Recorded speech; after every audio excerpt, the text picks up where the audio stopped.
Really excited to have CHRISTOPH share with us today.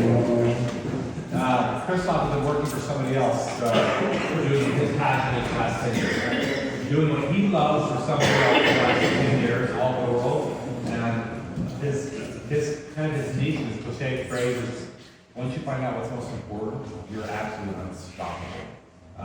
He just got his official trademark within the last 48 hours. He even left last night, was not planning on leaving, left last night so he could change what he was going to show us tonight based on the news he received while he was here. So I think that is really cool. So he drove all the way home, heard the Spanish Fork, and came back to show us what he did this night. So I'm excited about it. Please welcome CHRISTOPH. Awesome. So if you looked at my life from the outside, you would have seen Instagram heaven. You would see a smoking hot wife, 4 kids, 3 of which are awesome. I never answer which one is actually the one that's not awesome because it rotates every day. Amazing house on the hill in a nice gated community in Las Vegas. I drove an awesome yada, yada, yada. That was the outside. On the inside, something was a little bit disconnected. I didn't know what it was at the time. I couldn't figure out what it was, but something just didn't, it was like electricity or something, you know, back to what you were talking about, right? The heart and the brain, just something, the connection wasn't there. There was something missing. And so for me, I was like, you know what? This has been going on a really, really long time. I'm gonna make a really big decision. One of those decisions that isn't easily made, that is very difficult to make, but at the time, in the moment, you feel like this is the thing I need to do. So like I had done many years earlier, back in about 2010, I started public speaking for a seminar company. At the time, it was T. Harv Eker. He owned a company called Peak Potentials. He's like Tony Robbins of Canada. That's the easiest way to explain who he is. But he did events all around the world. And I owned an IRA company. So we had an IRA company that we helped people invest their IRAs. In real estate, we were the custodian. So we didn't do any of the investing. We just held your money so you could invest in whatever it was that you want from a self-directed IRA. We needed to get on stages. We needed to get in front of a lot of people. And Harv was putting people in rooms. He was putting between, on the shy side, 700, on the high side, 6,000. Back in 2010, that was epic to put that many people in a room. So we made a partnership deal and we connected with him and we said, hey, we'd love to be on your stage. He gave us 15 minutes. I had 21 salespeople. I went to them, they all had their licenses. I said, look, if you do the event, you can have all of the leads for yourself, all the crap leads that you don't want, you can literally just hand off and I'll pay you commission, plus I'll fly you out there, we'll put you up in a suite. Not a single one of my salespeople wanted to do it. I don't know if it was because of the intimidation of their license or what, but nobody wanted to do it. I'm sitting around kicking this idea around with my wife, and I'm like really frustrated. And she looks at me and she kind of gives me that look. If you've married or you have a significant other and they give you that look, you know what that look means. You're an idiot. It's you. And I had never at that point considered, before that, I was always behind the scenes. I owned the company, but you couldn't find me. I had Wyoming LLCs or Montana this or that or whatever, but you couldn't find me on paper because I didn't want any of the risk associated with kind of being the public feature. All of a sudden, it's like, wow, okay, let's do this. So I take the stage, and I remember it was in San Jose, California. There were 767 people in the room. And when they called my name, woke up at this stage, they didn't even give me an intro. They just were like, we have this guy's going to talk about retirement accounts or something stupid. Then let's give a huge peak potential welcome to CHRISTOPH Merrill. Come on up. And I kind of walked on, and as soon as my left foot hit the top of the stage, it was almost like electricity went through my body. I had never experienced something like that before, where I literally felt like I was connected to like God, spirit, purpose. Like something that happened where I was like, wow. And I'm like, okay. So fast forward, right? I spoke 52 times that year, every weekend in a row. Think about that from a family perspective. Not awesome. Made a lot of money, rolled over $97 million. Almost 100. I almost broke the 100 million mark in 1 year into our IRA custodian. I thought I was on top of the world. Gave myself a bonus, yada, yada, yada. but still back to that thing, something was disconnected. So when I started speaking, every time I would fly, I would handwrite notes to my kids. I figured it's the least I can do. If I'm going to leave and I'm going to be gone, I might as well leave them with something. It didn't need to be braggadocious. It didn't need to be awesome. Sometimes it was just like, hey, turtle. That's one of my daughters. She's like a turtle. She kind of peeks out of her shell sometimes, but most of the time she's kind of covered. But if she comes out, she's going to bite you, like bad. And so I'd write, hey, turtle, I hope you have a great day at school or whatever. It never intended to be anything grandiose or awesome. It was just something I wanted to do. So this morning, I'm leaving on this big trip, September 13th, 2015. So before I leave, like I normally do, I go into each of my kids' rooms. I kneel by the side of their bed and I say a quick little prayer. They're obviously asleep. It was about 3:30 in the morning, going to take my last flight. And I'm like, okay, let's go. So I start driving and it's like the whole world slowed down. It was one of those moments where literally we lived in Las Vegas and birds and things I had always noticed were around, but I had never really kind of stopped to kind of be present enough. It was just amazing for me. So I drive out, there's a spot out at Lake Mead that I had kind of picked out, and I kind of parked the car and I was waiting for the sun to come up, and right as the sun comes up, it was gorgeous. I can remember it like it was yesterday. Right as the sun comes up, I reach over into my bag, I pull out a 9mm pistol and I put it in my mouth. It's loaded. My finger is on the trigger. The good news is I didn't pull the trigger that morning, because the second before I did, a single thought ran through my head. You haven't written the note to your kids for the last time. So without thinking, automatically I put the weapon on the seat, I grabbed my notebook, and I started writing notes to my kids. And I wrote, I'm embarrassed to think of the things that I wrote to my kids that morning. Hey, buckaroo, I'm really going to need you to step up. I'm going to need you to become the man of the house because your dad checked out. Hey, turtle. This one hurt the most. I'm not going to be there when that stupid boy down the street breaks your heart. Or hey, goose. That's my one daughter. She's really loud like a goose. I'm not going to be there to walk you down the aisle. I'm so sorry.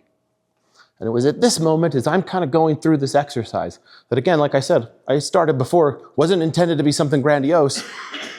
I realized where I was, what I was about to do, and what their lives would have looked like without me. And I realized at that moment I needed help. Some pretty big help. If you were in that moment, who would you call? The bigger question is would they answer on the first ring? Knowing where I was at that moment, I needed to call someone that I knew, no matter what, would answer on the first ring. And then here's the harder part, no matter what, would do whatever I asked. Luckily, he answered on the first ring. And I simply said, I need help. I'm not safe. He responded with, where are you? I'll be as short as I can. We then got in his car, we went home, had a conversation with the wife, and that started a progress that then I ended up. And guess what? We found out that I'm amazing because I'm bipolar type 1. The scary kind where we get really, really Kanye high and scary low like that day at the lake. I didn't know that, but I was kind of on this roller coaster. That was that disconnect for me. And that started a journey for me where I was not going to be defined by words. Bipolar type 1. Because when I Googled that, guess what? I'm a horrible person if you believe the internet. I am a terrible person if you believe the internet. Because bipolar type 1, we're not great. We are extremely creative. Or we're not here. Bipolar type 1 actually have the highest percentage of suicide completions in the world. When we decide that that's what we're going to do, because to us, again, like I said, logically to me, it made the most sense. I understand I've been through lots and lots of therapy. I have sat through survivor groups where I have sat with family members who have lost someone like me because of suicide, and I have grieved with them. I understand what they're going through. All of this was part of my process to kind of figure out how to heal me, because I thought I was broken. Because I thought that like everything about what it was that I believed was like this terrible thing that the internet says, oh, because you're this, you're gonna do all of these crazy things, and you're gonna do this, and you're gonna do this, and you're gonna do this. And so that started me a journey that included therapy, whether you believe it or don't, I do. Medication, whether you believe it or don't, I do. I tried almost every known concoction to man for bipolar type 1. There are many that are off-label, and we would go through a whole bunch of different scenarios and this, that, and the other. Luckily, I had found a therapist that was awesome because she made it about me. What dosage do you want to start with? Okay, how are you feeling? But here's the biggest question that she ever asked me. How does Mandy feel about the dosage change? So if we went up or we went down or we changed medication, she wasn't worried about how I was feeling. Her number one concern was, how does Mandy, which is my wife, how does Mandy feel about it? And all of a sudden we got to this like, okay, this is doing good, this is doing good. Some of them are weight positive, some of them are weight neutral, some of them are weight negative. During this process, I gained almost 119 pounds from where I'm at today. Didn't feel like me, didn't look like me, felt like a zombie, was like, I got something, this isn't working. I got to stop medication, we got to do something else. Most bipolar type 1s stop medication within 3 months. Because let me tell you a secret about the way our brains work. When we get a drop of mania, it is the best heroin on the planet. Because we can do and become anything our brain thinks we can do and become. How did Kanye create Yeezy? It's $1 billion shoe company. He was manic. He'll admit it fully. The ideas, all of that came from that mania. So when we voluntarily take medication to numb it, there's a huge, I know that like when I get really crazy and, again, you had talked about like the roller coaster is normal, right? Like that's totally. I have positive days, I have sad days. That's normal for everybody, right? Mine just happened to break through the ceiling and go to the atmosphere, and then I try to dig a hole of China. Like mine are huge, right? So the goal is to kind of shrink the wave, kind of keep the expansion the same, but for me, kind of shrink the wave. So then I went on a kick of like, okay, maybe it's a personality test, maybe it's a blood test, maybe it's the color code, maybe it's whatever, right? And I went after everything, trying to find like what could define me, like what could maybe give me some insight into who I am and what I am. And I happened to have a good friend of mine that had a stupid deck of cards that is really old. So these were produced back in the 80s, and he did it with me over Zoom. He was like, hey, I have this thing that I found that was really, really cool. And he's like, would you want to do it with me? I'm like, oh, you bet, in a heartbeat. Let's do it. And so what he did is he took out 5 cards. And they're all 5 blue cards. They're color-coded in reason. He took out all 5. He laid them down on his Zoom, took his camera, pointed it down. He said, okay, here's what I want you to do. And this is probably going to be the hardest thing you've ever done. So I'm going to ask you guys to do this with me in a moment. I need to know now if anyone is trying to chicken out right now. Because I already know what we've already covered. Pretty heavy, right? So can we do me a favor? Because I actually am the one that need it. You might need it too, but I don't know that, so I'm just gonna cover what I need. Can we take a breath together? Just all of us, here we go. You're gonna go in for 3 seconds. 1, 2, 3, in. I'm gonna have you hold it for 3 seconds, and then I'm gonna want you to let it out. If you go early, that's fine, just you do your thing, okay? Here we go, in. Hold it, and then let it out. Thank you. I actually need one more. Are you guys good with one more? Okay, here we go. In. Hold. And let it out. Now what I want you to acknowledge right now to yourselves is all of the energy that I sent out right in the first 5 minutes. Pretty negative, yes? Yeah, it's okay. You can admit it. It's tough. That's a heavy, heavy thing, right? My energy came out of my body and went into you. Whether you're willing to accept it or not, totally happened. So by you just letting it go, you've released all of that I sent out to you. It's gone. You don't have to hold on to it. You don't have to think about it. You don't have to carry it with you, right? It's done. So as we were doing this, he asked me this question, these first blue cards. He laid them down, he showed it to me, and he goes, all right, Christoph, what I need you to do is I need you to pick one of the 5. There were 5 cards laid on a thing. He says, I need you to pick which one makes you feel important. Now, he was very clear. He said, now here, I'm going to help you understand. All of them are important. All of the words on the cards are important. So we're not discounting them because we don't select them. What we're doing is we're picking the one that makes me feel important. Now, this isn't about ego. This isn't about like being self-righteous. This is about one of those things that makes me feel important. And the first one was almost instantaneous. That one. He goes, great, move it to the side. So then he grabs the next one. He goes to the green. He lays them down. He says, all right, pick which 5 or which one makes you feel important. Here was the problem. One of those cards had family on it. And I was like a little hesitant because family is probably the most important thing to me. I'm adopted. So the fact that I even have a family, like it's huge. But when I'm around my mother before she passed, I never felt important because she had waited 8 years to adopt me. So by the time I got there, I was spoiled terribly, terribly rotten. She did everything she possibly could for me, even when I was 40.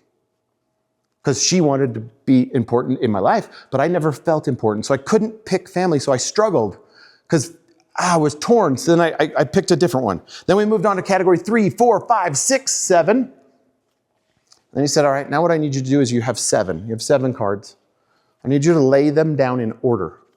Which one makes you feel the most important? Oh my gosh, that one for me was probably the easiest card in the entire world to pick out. It's this one. It says free and independent. I have always been free and independent in the way that I think, in the way that I act. If my wife asks me to take out the trash right now, hell no. I will dig in my heels. I will literally intentionally turn into stone on the couch. I don't care if I'm not doing anything. I'm not taking it out right now simply because you asked me to. However, if you come up to me and you say, hey, Christoph, is there any chance between now and, I don't know, like the next whatever, 15 minutes, you could take out the trash?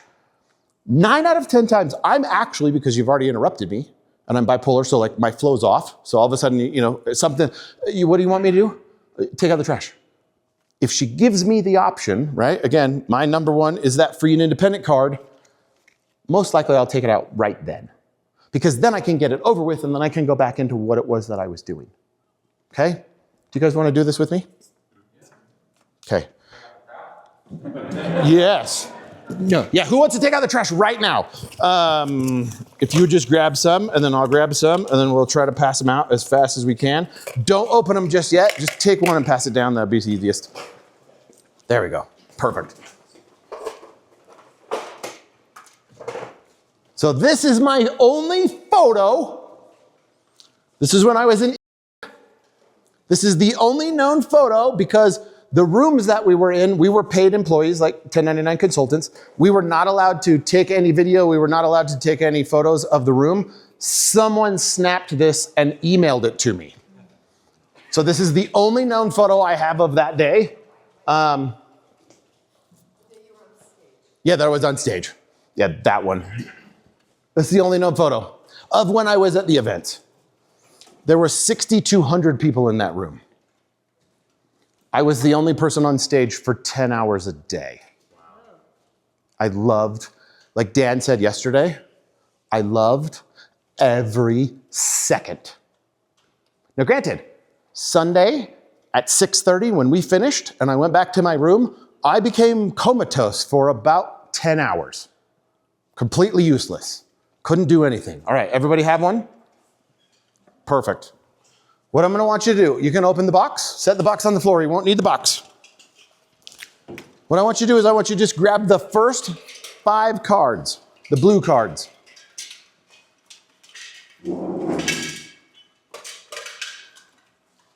And then what I want you to do is I want you to you're going to answer this for yourself, right? If you have a spouse here, I want to say something really important. Your spouse's choices do not reflect you. So if they don't pick family, if they don't pick what you want, it's because that doesn't make them feel important. That does not mean it isn't important to them.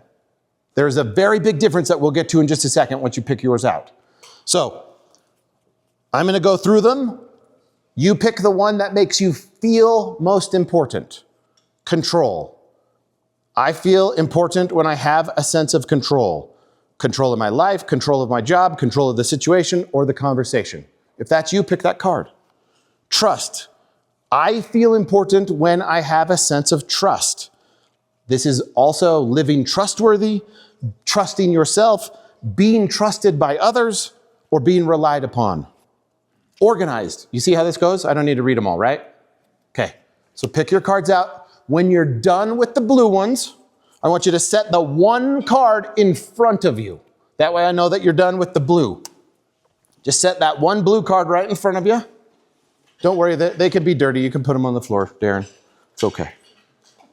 And then what I want you to do is, on your own, just go ahead and go to the next group.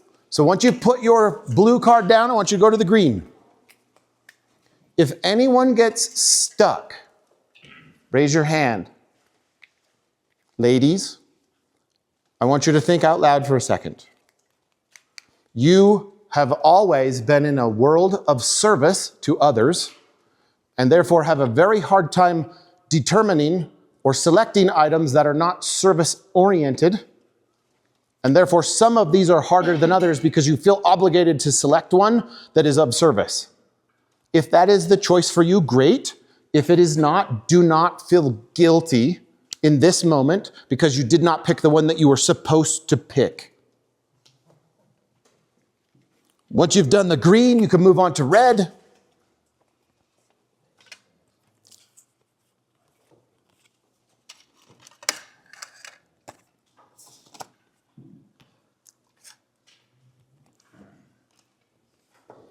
Once you've finished with red, again, once you've selected one, place it in front of you. Then you can move on to gold.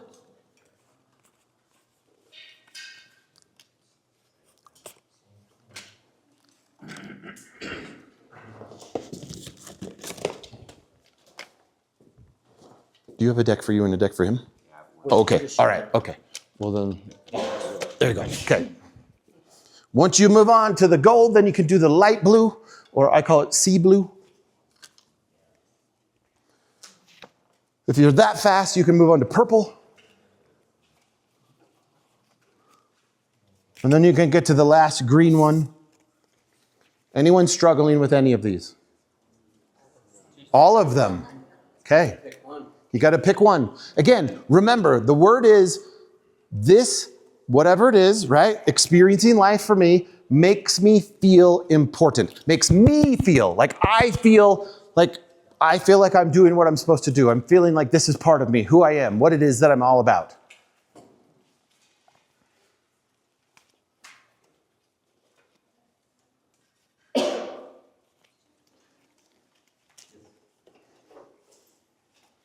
Once you have your 7, then I'm going to ask you, because some of you have and some of you don't, but once you have your 7, I want you to move on to organizing them most important to least important. Like I told you, my number one driver for most things is being free and independent, so that is my number one card always at the top.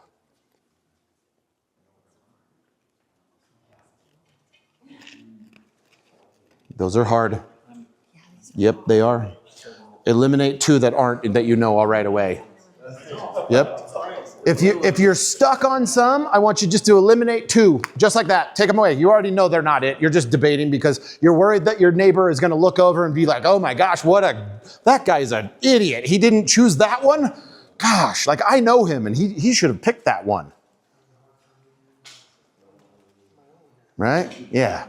You pick the one that makes you feel important. You don't need his help for this. No, I'm missing a card. Oh, you are? Oh, well, let's make sure you have a card. Well, I see Oh, got it. Okay. If that's your card, I can find one for you. I apologize. All right. Okay. Was it purple? Okay. Switch me. There's all 5. I'll take your 4. What are the chances? Oh, mine's in there. Perfect.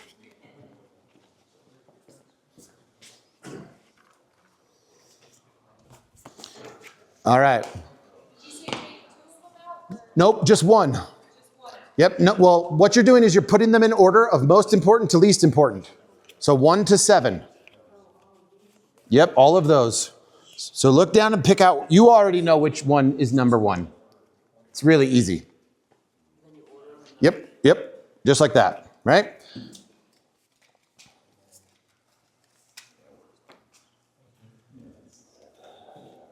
All right, we've got 5. Oh, we're done. Okay. Andrew, you doing okay? You're up here. Right? Yep. Don't worry about it. Pick which one makes Andrew feel important. Right? All right. Does anyone need more time at least coming up with their 7? All right. Okay, So perfect. 7 in order, now we go to Perfect. Yep, nope, that's it. Just 7 in order. Perfect. Okay. So I'm going to go on while some of you are finishing. That doesn't mean that it isn't important. That doesn't mean that what you're doing isn't important, but what you figuring out your 7 will change your entire life. Or I'll say could, if you want it to. For me, when I found my 7, so I had done DISC, I had done the color code, I had done, you name it, I had done it trying to figure out something that like identified me, because obviously I'm extremely unique. I realized that what my mind and what my body deal with on a regular daily basis is probably a lot more than what you deal with. This is not a bragging session. This is just simply the thoughts that I have of harming myself. Yes, I still have them every day, sometimes many times through the day, is something that I have to fight with myself constantly to let myself know that I am important, that I have a purpose, and that I matter. You might not have the same things that I deal with, but guess what? You have your own bag of cats. And you get to deal with that, and you get to deal with that in your own way. I am like ecstatic. I start going, I start making videos, I start doing stuff, all this kind of stuff. And about that time, I get a phone call from my mom, and it just didn't make sense. That was the weirdest phone call I've ever had. About 45 minutes later, she called me and said the exact same thing. So I talked to my wife, and she's like, you should go check on your mom. So I flew up here, came up here, checked on my mom. My mom has some mental health issue, like something's going on. It looks like Alzheimer's or dementia or something. So then I decided, I left my business in Las Vegas, that speaking, all that stuff that I did. I said, I'm going to stop for what I thought was 4 months. And I stopped this. And I flew up to Utah, and I took care of my mom full-time for 4 years. Until she passed last year. The day before, she passed on August 30th last year. And on August 31st, Chad, Jason, Cheryl invited me to come out here to a speaker's retreat the day after my mom passed. It's probably the best thing I could have ever done. They asked me to, I think you asked me to give me 10 minutes or some, talk or something. We'll critique you or something.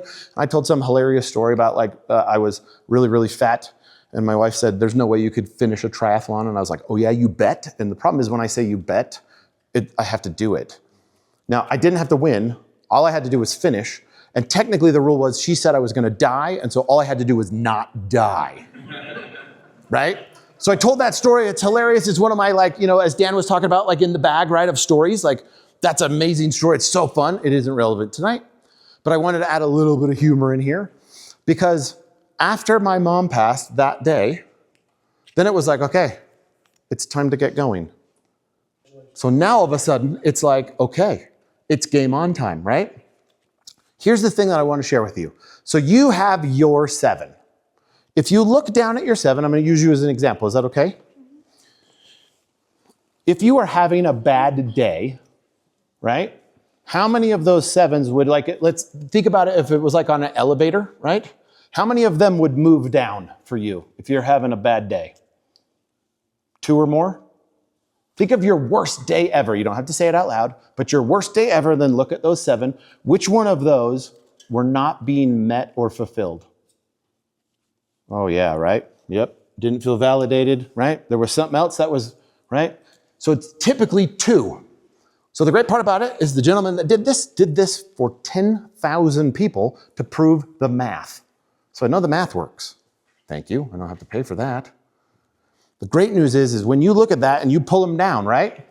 You already know, oh, these are, and I'm going to say a word that you're going to kind of be like a little bit triggered by. Just go with me. When you're having a really crappy day, one of these 7 is offended. Offended. Meaning you are not being made to feel important. Something has happened. Somebody has said, you're going to take out the trash right now. This goes down for me. My guard comes up. I get a little prickly like a cactus or like a big porcupine fish. And I'm like, oh, over my dead body, right? I become offended because I no longer feel important. You're confronting what makes me naturally, inherently feel important by what you say. Right now in your phones, I guarantee you there is someone in your phones that if they called right now, you would look down it and go, you would probably swear, maybe you don't normally swear, but you would swear and be like, I do not want to talk to them. Because they naturally, inherently offend your 7. Whether they know it or not. They do not make you feel important, so you naturally avoid them. There's also many people in your phone that if they called right now, you'd walk out of here, walk upstairs. You might not have talked to them for 10 years. But you would be so giddy and so excited to talk to them because what they do is they validate. So there's the 2 words, offend and validate. When your 7 are being validated, guess what? You naturally, inherently, you kind of puff up your chest, your peacock tail goes out, and you kind of just like, yeah, you strut a little bit. Because you're naturally being validated. Now again, this is internal. This is not the world. I do not need Brock to validate me here. This is mine. And guess who gets to validate this? Only me. If I'm looking for you to validate this, guess what I'm going to do? I'm going to be frustrated my entire life waiting for you to kind of figure out which one you're going to validate and then do that all the time. What chance do you have of doing that if you don't even know what these are? 0. So now I want you to take it to your relationships. What if you had a chance to do this with your spouse, significant other, or your kids, and figure out what makes them feel important? Then, this is the fun part, try to validate them. Even though it's not about, right? I know what I just said, but you're not doing it to like be the only reason, but you're doing it because if I can make you feel important, are you not naturally a better person? Yeah, right? If I can make you feel important, you guys are married? If he validates you, if he makes you feel important, do you know what your number 1 is? Oh boy, okay. Is it okay if I tell a quick story? Okay, anybody here with Dan? How many times did he ask if he could tell a story? More than that. Why? Why? Who's gonna say no? An asshole. That's who. Nobody's gonna say no to that question, right? And every time he asks, you say yes. You say yes. Because A, you're curious. Hey, do you mind if I tell you a story? If somebody said no, you'd be like, okay. And then you'd go on. What would everybody in the room do? You'd feel robbed.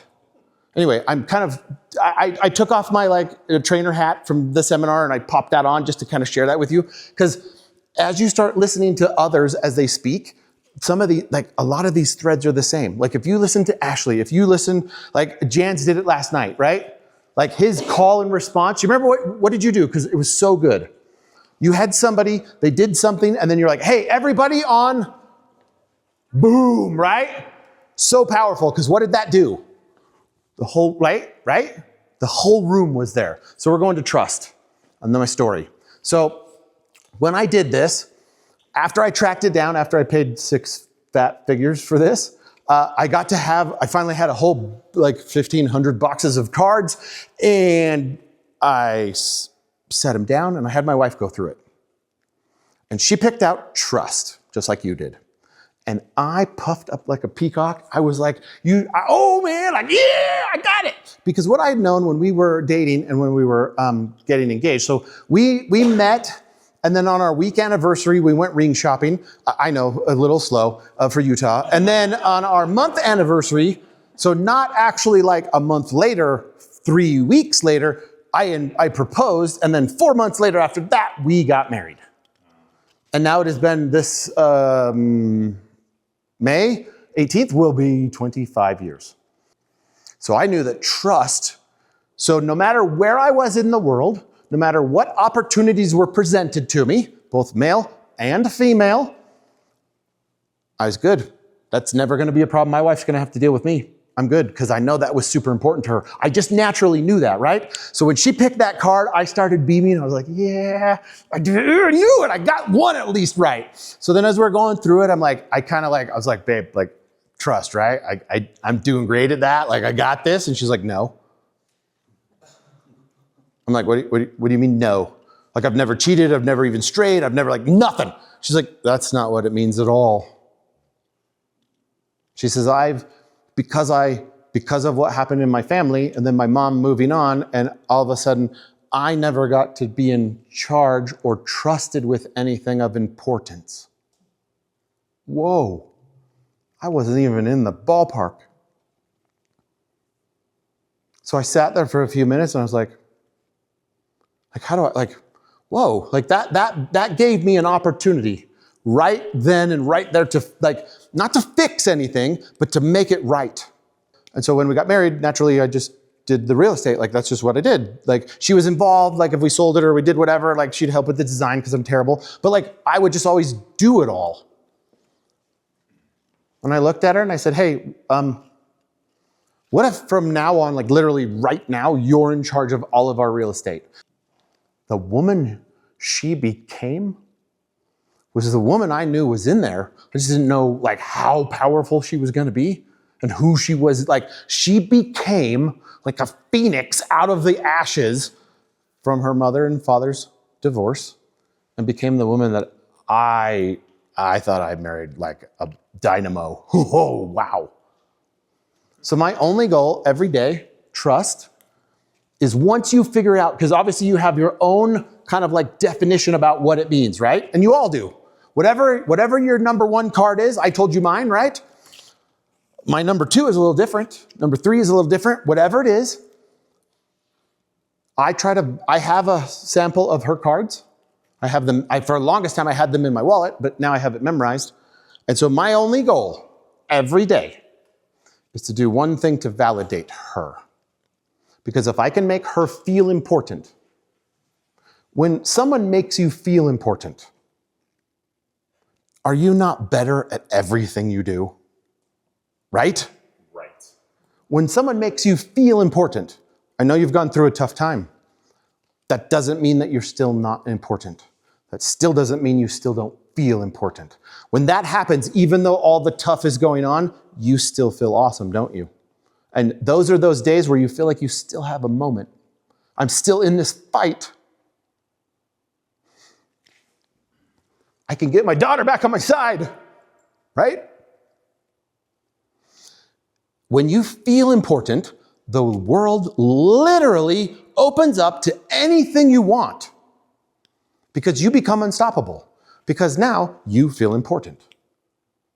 When you don't feel important, when someone is around you that offends this, again, I realize the word is kind of weird. It's a little prickly, wait, I'm not offended. I don't get offended. No. This is offended, right? What makes me feel important all of a sudden doesn't make me feel important anymore. I feel less. They typically go this way. Usually I do something dumb, typically. I buy something I probably shouldn't have bought, or I invest in something I probably shouldn't have invested in, or I don't know, whatever. And then she comes and like we have this clash. And then all of a sudden we have a stopping point where I ask her a question. Which one of your 7 have I offended? Which one is offended? And she can literally be like, oh, this one. And this is how you offended it. This is what it gives me. It gives me an opportunity to go, that's not what I meant. That's not, right? Like it's most arguments are because the communication goes like this. You say one thing, you think they heard something else, but they heard something completely different and they come back at you because you're both offended at that point. Because we will do anything to defend these. When these get offended, like I do, when my wife comes in, do I love my wife? Most days. Right? I mean, and it depends on the day, but most days, right? I love her. There's not a thing on the world I wouldn't do, but take out the trash when you tell me, like, wait, what? The dumbest thing, right? You take out the trash right now. I might do something really stupid and say a word I would rather not say. Over taking out it's not the trash. It's not that she asked me, it's not that I don't love her, it's that she offended this real fast. And this is my number one driver. Free and independent.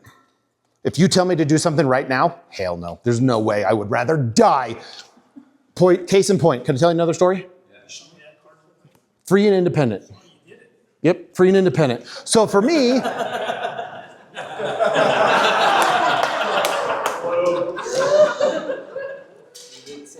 you didn't say right now. You were trying. I know you were. He was like, I got this, I got him. I even saw the smirk on his face. I was like, I'm gonna get him. Had you said, show me the card right now, you would have gotten the bird, my friend. So, okay, isn't that, am I talking crazy about your 7? No. Your 7, you will die or you will thrive like you've never thrived before. How many of you in this room have service as one of your cards? Put a hand up. Service or serving, right? I guarantee you that if you remember how we, asked your friends kind of like the thing, yesterday, who you are, I guarantee yours would say, he's probably he comes from the heart. They might not use the same words, but they would say you are a big fan of service. You've always served them. You've always done it because that's part of who you are, right? For the rest of you, if service is not one of your things, that doesn't mean you get to be a jerk. That doesn't mean you don't get to serve. That just simply means right now, it's not in your 7. Can your 7 change? You bet. You lose a spouse. I guarantee you this changes. You lose a loved one for the first time. Guarantee this changes or not. You might just reevaluate it and your number 1 might go from you know what? Experiencing life is actually my number 1 now.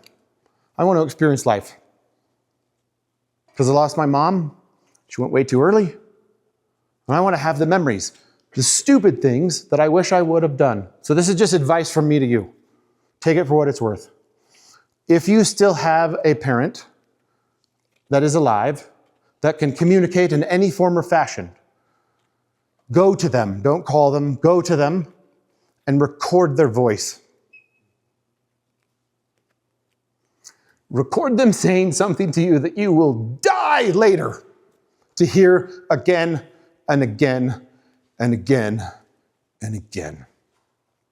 Because I promise you, if you don't, you'll be like me. I didn't. I took care of my mom for 4 years. At the beginning of her diagnosis, she was pretty coherent. We actually had to fight her to get her into a home. It was brutal. She left me the most excoriating voicemail message on the planet.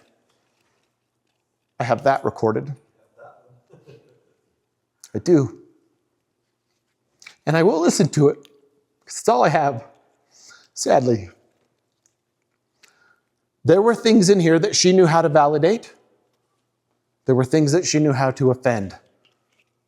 I did not know what these were. I did not have a way to communicate with her to say, hey, you know what? When you do this, right? For you, trust.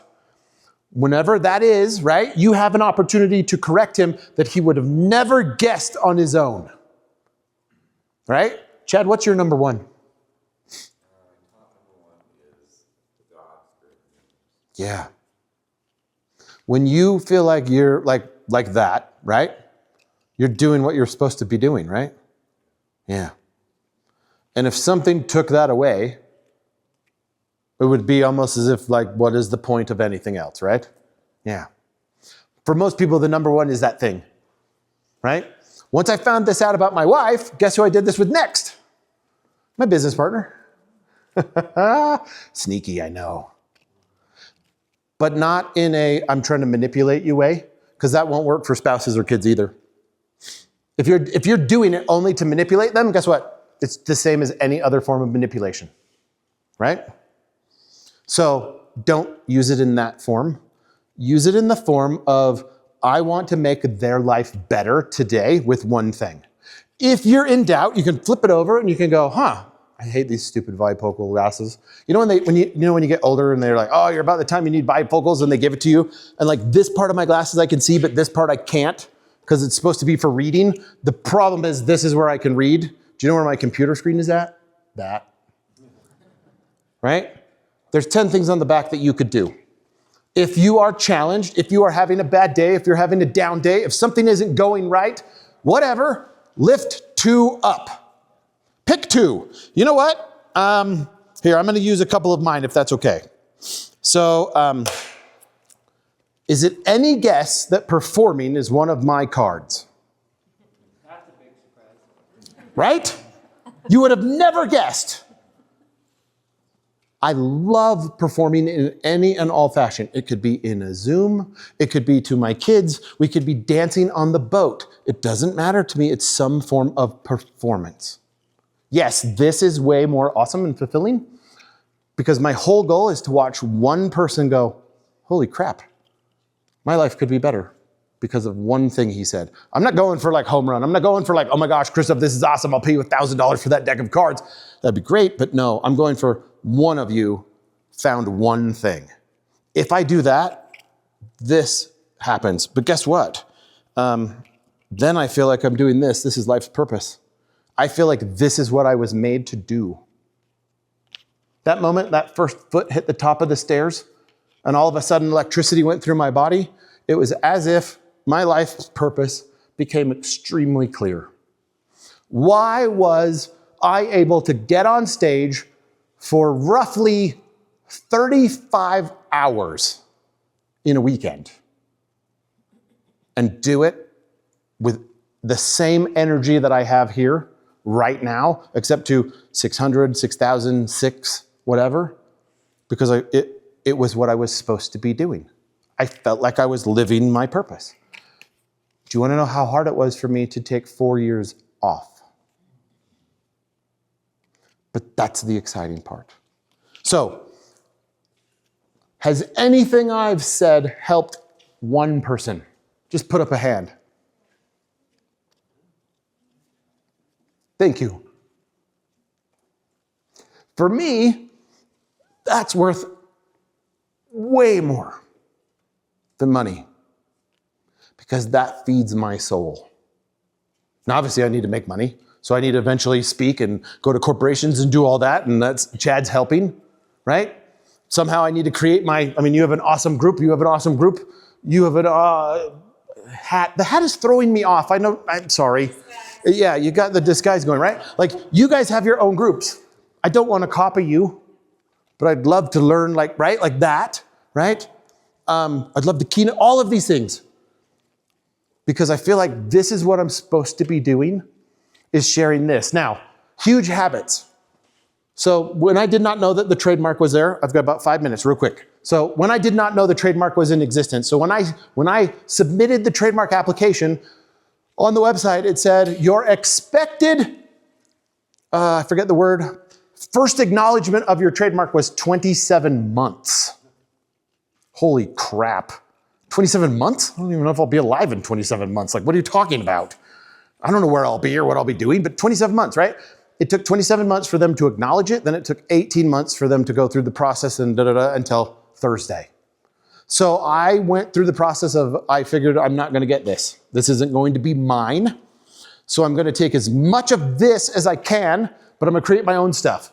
So HugeHabits. How many of you have ever written the book Atomic Habits? How many of you love it? I hate that book. I think that's the dumbest book on the planet, and let me tell you why. If I'm an elite runner, if I'm you, which would be really impossible, at your level, you can get 1% better every time you run. If I've never ran before, and I want to become like Brock, and I want to run a 100-mile marathon. 100 miles? It's a century, right? Century time? If I did that 1% better every day, how many days do you think it would take me to run 100 miles? Because what would you start from? 0. If I started from 0 and I got 1% better, I'd take 1 step.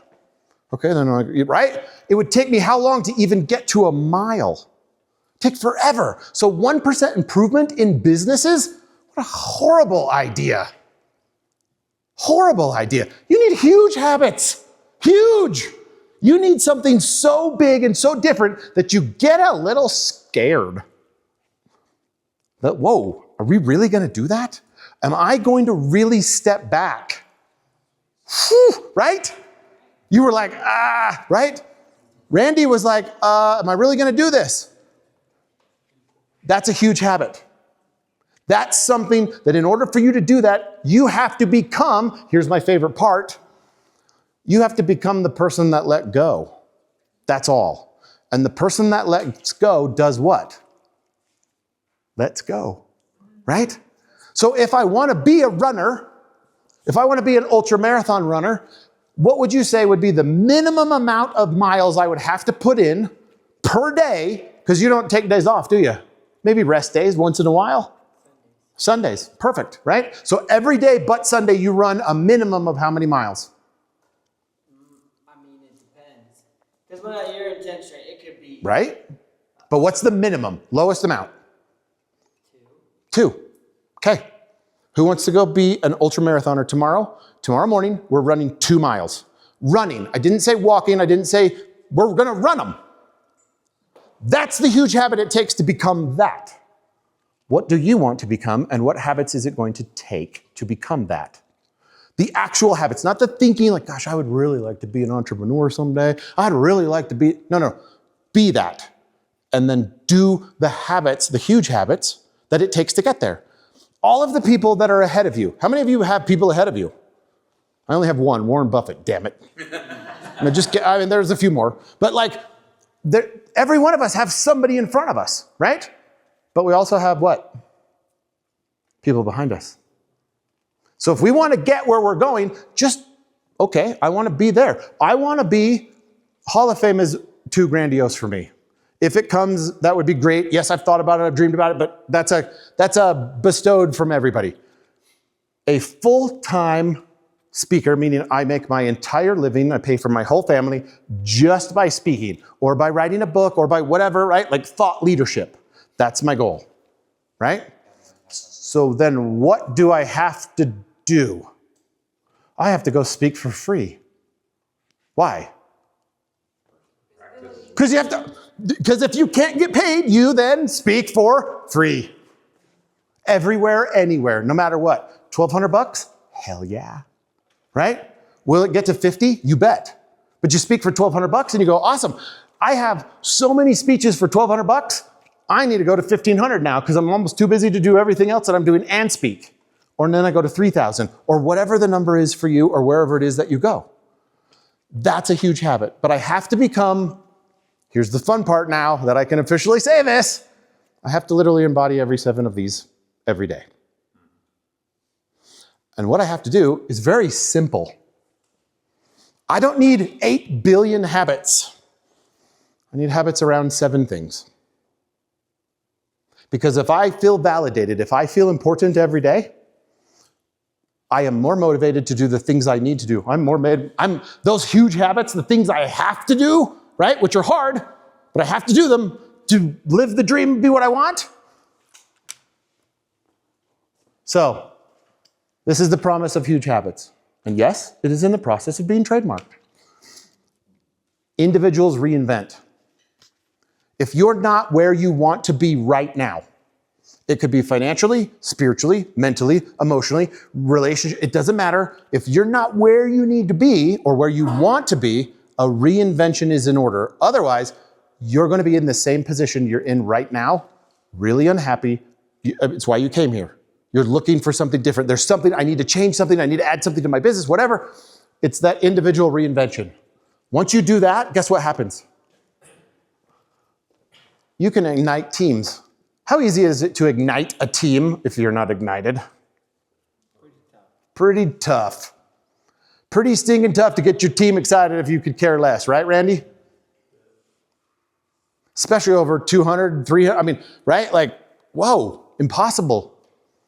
If you're not your best because they're sucking it out of you because you're doing everything, you cannot ignite your entire team. Your business cannot get to where it needs to go until you reinvent. Because when you reinvent, they get ignited, which is the service component, right? That's where it gets fun, right? Teams ignite bold culture. This weekend was fantastic. Every speaker talked about internal, external, individual, and teams, yes? And we took about, I mean, dude, there were so many notes. Like, I mean, I almost need another notebook by the time we're done, Chad, just to like, you know, because all of the notes that we took. It's been awesome. It's been fabulous. This is probably the most important one, this last line ever. Industries regain relevance. AI is freaking people out. Yes, there are industries that are going to go away. Totally. Copywriters, 5 years from now? Nope. Now a copyright prompter, heck yeah, that's going to be a top priority job. How about, I forget what they're called, paralegal? Nope. It's, right? Upwork, how many of you guys know what Upwork is? Or Fiverr, right? It is $1 billion industry. The CEO sent out an email to every one of the giggers, the people that like do all the jobs, that says, if you guys do not figure out AI, you will be out of a job in 6 months. Because a lot of those little teeny things that people used to do that would go to Fiverr or go to Upwork or go to Elance, or I don't think Elance is in existence anymore, but wherever, I can do that with ChatGPT Pro. If you upgrade to Pro right now, right? One thing, did you hear what Michelle said she did with her research? So in ChatGPT Pro, it's a paid account, it's $199 a month. It's a lot. She can plug in her data, she can make it proprietary, meaning no one in the rest of the world can have access to it. It's essentially firewalled, and she can query the crap out of it for time and all eternity. And it will literally run through probably like mounds of data. It's not like in the future, it's already changed. So if you're not like, right, if you're not reinventing yourself now, if you're not like, you see where I'm going? Here's the biggest thing. So this is why I feel like atomic habits and tiny habits is like the worst. It is the worst advice a boss could give an employee. Dude, I sure hope that you get 1% better next year. That sounds great. When the world is changing at what pace? Your business, everything will be left behind with little teeny micro improvements. Now, I think they're called maintenance habits. So I think atomic habits is okay, but it was taught to us as if it was first. This is what you need to do right now. No, when you get to his level, elite level, when you get to elite athlete level, that one. Say that again? Athlete. All right, perfect. When you get to elite Athlete. then you can maintain, then it's 1% improvement, right? How many muscle groups are there in your legs? Okay, right? I have a very good friend who runs marathons. That's what he does. He's an idiot, but that's what he does, right? So he knows that there are actually different muscle groups in your legs. So he knows that you can run on your toes for part of the marathon. And you can run on your heels for part of the marathon. You can run on the sides of your feet, both sides. That's weird, right? And then you can run heel toe, you can run toe heel to alternate the muscles in your legs so you don't burn out that fast. Because if all you did was run the same way the whole time, I give you 20 minutes. In a marathon, you're done. So those are maintenance habits. Once you get to an elite level, once you're at that level where you're like, I got this, You can maintain and you can get 1% better because there's really not, I mean, how much faster? What goal are you shooting for? We're all going to hold him to this, by the way. Sub 18 hours. 100 miles in sub 18. Just fathom that for 5 seconds. I almost want to be there to cheer you on, so if you make it, I can celebrate with you. That's a sub 18 hours. It means he's going to run for 18 hours. Did anybody catch that? I was so excited about the like 18 part that I was like, wait, that's hours. At your level, let's say, right, what's your fastest time so far? 24. That's 3 years ago. 3 years ago. Okay. And you've improved and you've gotten better incrementally, right? Because there's really not much more you can do. You're running every day, you're training, you're eating right, you're whatever, you're cold plunging, hot tub sauna, and all that kind of stuff, right? Can he make a huge change? Right? No, because he's already at that level. So in your business, in your life, if you're not already at that level, a micro habit, a tiny habit, a atomic habit is not going to get you to the next level. You need a huge habit, right? You need this. And if you focus all your habits around this, you're 7, you're there. I know I make it sound super, super easy. Let me finish with this. I think inside of each of you, you were given a point to be here. Half of that point was to suffer. Yep, I said it. Half of that point was to suffer. I don't know why. I don't understand it. But I know that every suffering I've ever gone through has made me better. If I'll let it teach me the lessons it's trying to teach me. And then I have the responsibility to teach that lesson that I learned because of suffering to one other person. Because if I'm doing that, I am effectively, slowly ending suffering in the world. We're so focused on all the things that are happening around us. The problem is we normally don't take time for our 7. We're focused on all the things we have to do, the things that we need to get done, our to-do list, blah, blah, blah, whatever. If you take care of this and you're your best, if you're your best, you're going to buy more Hermes stuff. I'll promise you. That belt, such a good belt. I'm a big fan. If you haven't noticed, I'm wearing the same shoes. So like, yeah, nice. If you will take care of you, if you will take care of your 7, if you have a spouse or children or employees. So one of my goals with this, could you imagine if I turned this into like an HR resource where you could find out what the 7 of your employees are and then literally have like a checklist of like, hey, I could like help them like feel important every day. Do you think they'd work better? You think they'd be better? Guarantee it. Because when I feel important, I naturally do better. I naturally am better. Thank you.